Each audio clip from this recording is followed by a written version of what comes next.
عثمان صاحب آپ پہلے فرمائیں گے جو چھوٹے دکانداروں کے لیے جو ٹیکس نئی اسکیم ہے will it fulfil the objective یا آپ کو لگتا ہے کہ مطلب اور یہ بھی پلیز بتائیں کہ یہ جو آپ نے شام والے لاک ڈاؤن کے حوالے سے آپ نے ملاقات کی تھی you were assured by the P M کہ ہم کچھ کریں گے, آپ کو لگتا ہے آپ کی ایشورنسز جو تھیں ان کی وہ رنگ لائی ہیں جو یہ 1 گھنٹہ آگے بڑھا ہے؟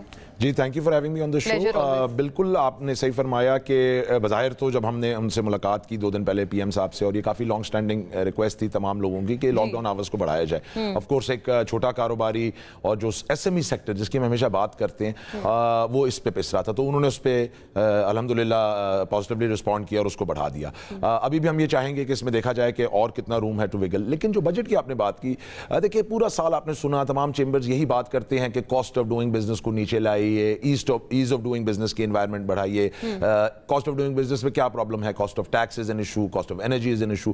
تو دیکھیں ہم نے ₹1 کا کنسیشن پرائم منسٹر صاحب سے نہیں مانگا, اور ہم نے ان سے یہ کہا کہ آپ صرف ری ایلوکیشن آف ریسورسز کیجئے. دیکھیں میں آپ سے اگر ایک فگر صرف شیئر کروں کہ جو ہمارے ایس او ایز ہیں, ہم نے ابھی اللہ کر کے پی آئی اے کو پرائیویٹائز کیا ہے, اس عمل کو اب اور تیز ہونا چاہیے. $3 بلین پلس کا لاس ہماری ایس او ایز کرتی ہیں سالانہ, اور ہمیں آئی ایم ایف کی ٹرانچز جو ملتی ہیں سالانہ وہ بھی اس کے کمپیریبل نہیں ہیں. تو آپ دیکھیے کہ اگر ہم ان لاسز کو کرٹیل کرنا شروع کریں, at the same time prime minister صاحب نے کہا یہ ایکسپورٹ لیڈ گروتھ کا بجٹ ہونا ہے, تو we said we need to see those export led incentives. آپ ٹیکس میں بریکس دیجئے جہاں پہ آپ لے کے آ سکتے ہیں. دیکھیں ٹیکس کمپلائنس اس ملک میں نہیں ہو رہی. آپ نے کہا ٹیکس یہ جو ابھی بھی اسکیم آئی ہے, tax to G D P ratio ہمارا 12% ابھی ہم نے ہٹ کیا جا کے, وہ بھی بہت لوور دین دی ایوریج ہے. خطے کے حساب سے تو بہت ہی زیادہ 25% خطہ ہے. یس, اینڈ ورلڈ بینک کہتا ہے to sustain your economy you need at least 15%, تو اس سے بھی بہت لو ہے. تو لہٰذا ہم نے ٹیکس نیٹ بڑھانا ہے, اور برڈن بڑھتا ہے, بیس نہیں بڑھتی. That's the problem that we see. تو اب یہ اسکیم جو آئی ہے, اب اس میں انہوں نے اس کو سمپلیفائی کیا ہے. ٹیکس ریٹرن, یہ بھی ہم کہتے تھے کہ ریٹرنز کو آپ ٹیکس سمپلیفائی کیجئے, اس میں 20 کروڑ تک کا تھریش ہولڈ ہے. یہ بھی کہا گیا کہ کیو آر کوڈ لگے گا باہر, اگر وہ اسکین کرے گا تو پھر کوئی افسر اس دکان میں نہیں جائے گا ٹیکس کا افسر کہ وہ کوئی ہراسمنٹ ہو سکے. اب دیکھیں implementation remains to be seen. The problem that we have seen in the past, چاہے وہ تاجر 2 اسکیم ہو اور اسکیمز ہو, پرابلم یہ ہوتی ہے کہ امپلیمنٹیشن پہ آ کے فیل ہو جاتے ہیں, وہیں پہ وہ کوئرسو ٹیکٹکس اور جو انیشل میں بھی تھاٹ پروسیس. اور ہوتا یہ ہے کہ شروع میں تو آ جاتے ہیں لوگ, مطلب انسینٹیوز کو دیکھ کر جب آپ انہیں انسینٹیوائز کرتے ہیں, لیکن جب وہ آ جاتے ہیں تو پھر ایک آرم ٹویسٹنگ اور ایک دوسرا ایگزیکٹلی جو ہم پھر وہی کہتے ہیں. تو وہ ہمیں دیکھنا ضروری ہے کہ ہاؤ دس ول انفولڈ, اس کی امپلیمنٹیشن کیسی ہوگی. اس پہ فیلڈ فورسز کو ہم نے دیکھنا ہے کہ ہاؤ دے ول ڈو. اچھا دیکھیے ایک دو چیز ہم نے پرائم منسٹر صاحب سے بڑی انپورٹنٹ کی. دیکھیے ٹیکس اگر ہم نے انوائرمنٹ کو کم کرنا ہے تو نئے ٹیکسز تو خدا نہ لگائیے. دیکھیے ای وی پہ سننے میں آ رہا ہے کہ شاید کوئی ٹیکس لگنے والا ہے. اب دیکھیے آج الیکٹرک وہیکلز جو ہیں وہ آپ کے فیول بل, سب سے بڑا امپورٹ بل آپ کا اس وقت فیول ہے.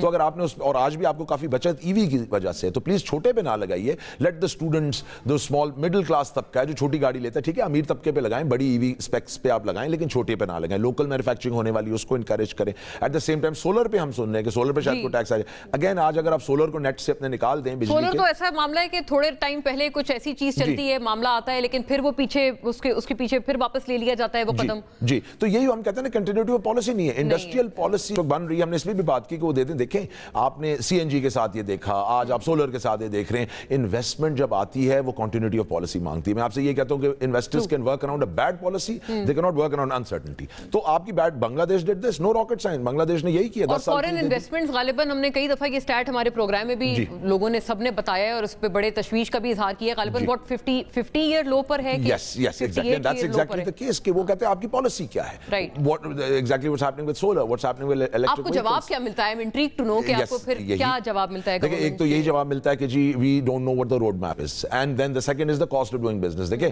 میں نے اگر اینڈ میں جا کے ایکسپورٹ کرنی ہے, زر مبادلہ کمانا ہے, who am I competing against? The region, India, Sri Lanka, بنگلہ دیش. اگر ادھر انرجی بھی سستی ہے, ٹیکس بھی سستا ہے, کائبور بھی نیچے ہے, تو پھر میری پروڈکٹ تو مہنگی ہوگی اور میں کیسے اس کو بیچ پاؤں گا عالمی منڈی پہ. تو ایک انٹرنیشنل انویسٹر بھی یہی کہتا ہے کہ بھائی آف ڈوئنگ بزنس اور کاسٹ آف ڈوئنگ بزنس کو تو آپ نیچے لائیے. بہت اچھی بات ہے کہ یہ فارمز کو ایزی کیا جا رہا ہے, ٹیکس فارمز کو آسان کیا گیا. آج 140 صفوں کا فارم ہے ایف پی آر کا جو آج فارم ہے, اور امریکہ میں ہم کہتے ہیں کہ وہ 2 پیجر یا 3 پیجر آئی آر ایس کا فارم ہوتا ہے. تو اس کو وہ لے کے آئے ہیں. اب لیٹ سی کہ کیا یہ امپلیمنٹ کر پاتے ہیں نہیں کر پاتے.